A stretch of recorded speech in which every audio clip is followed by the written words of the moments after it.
Olá, eu sou Jéssica Oliveira, fonoaudióloga das Clínicas Unimed Fortaleza. Hoje eu vim aqui para conversar com vocês um pouquinho sobre desenvolvimento infantil, fala, comunicação. E por que nós estamos fazendo isso? Então, nós preparamos algo muito especial para você, familiar, que deseja aprender um pouco mais sobre desenvolvimento infantil, que deseja ideias de como fazer o manejo dessa criança em casa, de como auxiliar no desenvolvimento e potencializar os resultados das terapias. Se você quer mais informações e saber passo a passo de tudo que a gente faz dentro das salas, de tudo que você pode fazer em casa para potencializar esses resultados, fica aqui comigo que a gente vai ter muita informação.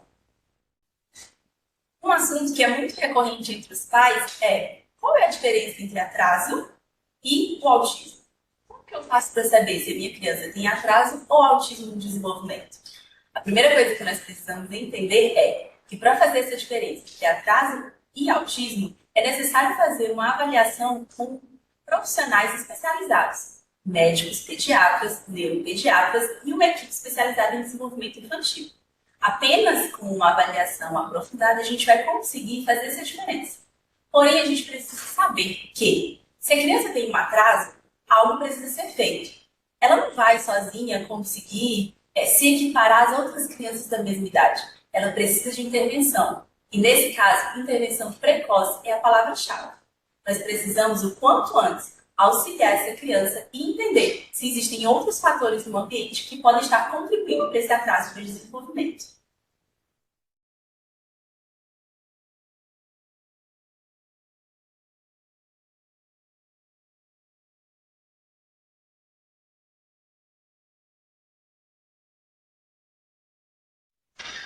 Mas afinal de contas, qual é a diferença entre autismo e atraso de desenvolvimento? No autismo, nós teremos algumas características como transtornos sensoriais, dificuldade de comunicação social e interação, interesses restritos e estereotipados que não vão acontecer no atraso de desenvolvimento.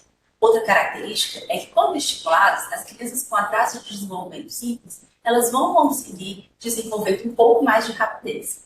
A grande questão é que algumas crianças com diagnóstico de transtorno do espectro autista também podem apresentar atraso de desenvolvimento.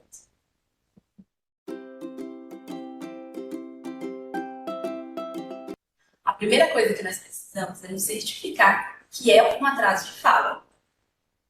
Para isso, nós precisamos de uma avaliação com médicos especializados, pediatra, neuropediatra e equipe especializada em desenvolvimento infantil, para certificar que o que está ali é o atraso de fala, puro e simples.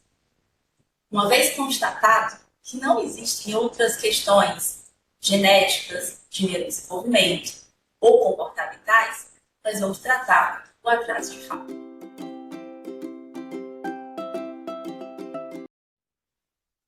Para iniciarmos o tratamento do atraso de fala, nós precisamos nos certificar que essa criança está ouvindo bem. Então, é necessário uma avaliação auditiva, bem como uma avaliação geral da saúde dessa criança. É uma criança que costuma ficar gripada? É uma criança que tem inflamação do ouvido? Narizinho congestionado? Tudo isso pode afetar na audição dessa criança. Outra coisa que precisamos avaliar é a visão dessa criança. Ela está enxergando bem? Precisa usar óculos? É necessário fazer uma avaliação para certificar que está tudo bem. Precisamos avaliar a alimentação dessa criança. Será que existe a deficiência de alguma vitamina? Precisamos avaliar a rotina. Como é o brincar dessa criança? Ela tem oportunidade de brincar? Esse brincar é organizado? Faz sentido? Ou ela passa muito tempo nas telas? A rotina de sono é outra coisa extremamente importante. Que horas essa criança vai dormir? Esse sono é um sono tranquilo, agitado, tem despertares noturnos? Tudo isso precisa ser avaliado para que a gente faça uma limpeza nesse ambiente e consiga, de fato, estimular da forma correta a linguagem. Para enriquecer esse ambiente e dar uma estimulação adequada, é preciso levar em consideração a idade de cada criança. Mas existem algumas coisas que vão ajudar quase todas as crianças, como brincar ao ar livre, ouvir música, ler histórias, brincar de faz de conta, tempo junto de qualidade com outras crianças, com outros adultos. Tudo isso que é feito em ambiente clínico pode e deve ser feito também em casa. Vai auxiliar potencializar o desenvolvimento dessa criança.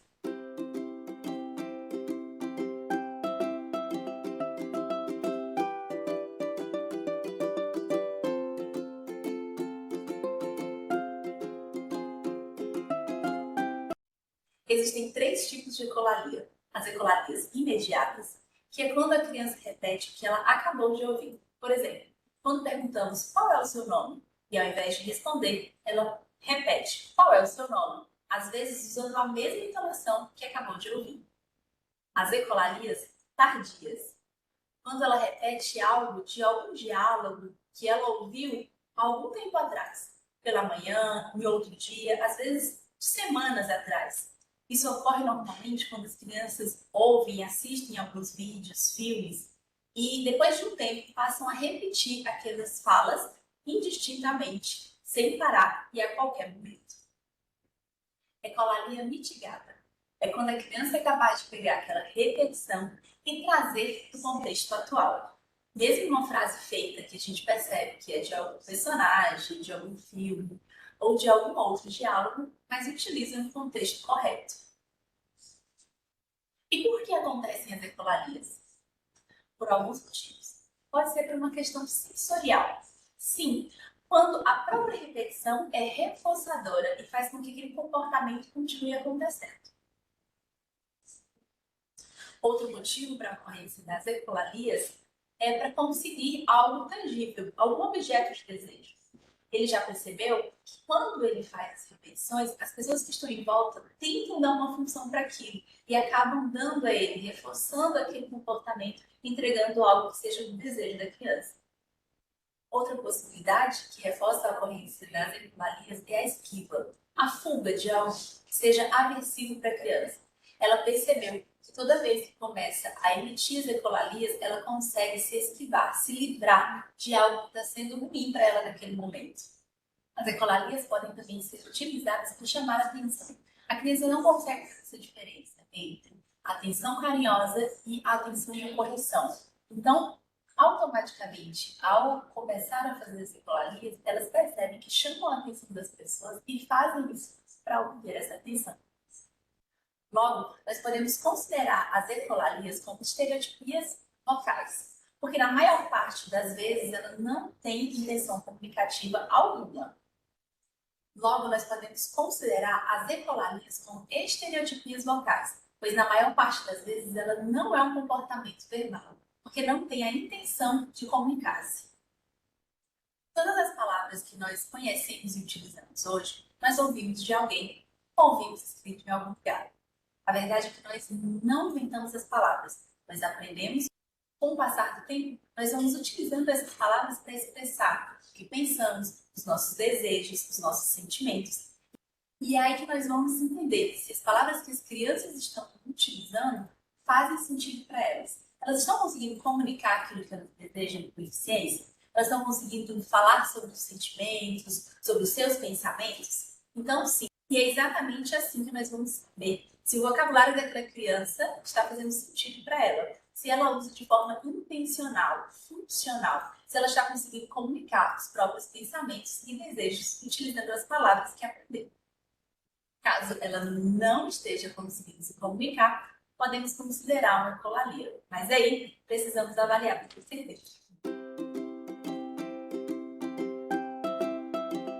Podemos melhorar a comunicação aumentando a interação e diminuindo o contato com telas, estimulando a criatividade com brincadeiras, enriquecendo o vocabulário com leituras de livros,